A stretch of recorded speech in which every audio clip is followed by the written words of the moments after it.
Mesdames et messieurs, bonjour. Toute l'Italie en quarantaine, une première dans l'histoire du monde, 60 millions d'habitants confinés.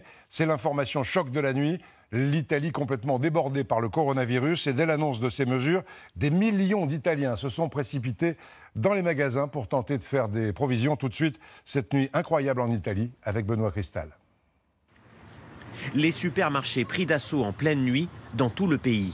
Faire des réserves, c'est le premier réflexe de millions d'Italiens, quelques minutes seulement après l'annonce choc du Premier ministre, destinée à stopper la propagation du virus. Il n'y aura plus de zone rouge. Il n'y aura plus de zone 1 ou de zone 2 dans la péninsule. C'est toute l'Italie qui devient zone protégée.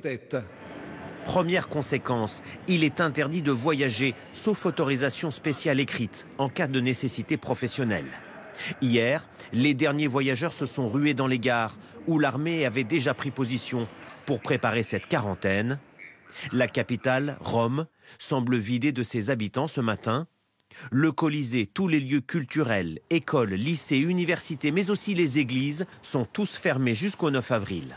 Depuis le Vatican, en visioconférence, le pape appelle le clergé à se mobiliser.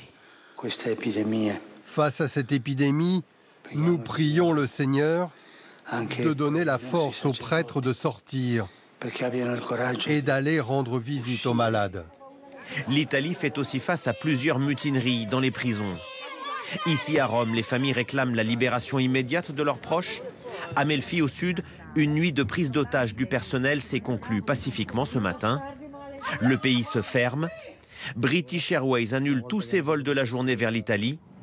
Mais déjà depuis une semaine, les avions à destination de Rome, comme celui-ci, étaient quasiment vides. En tout cas,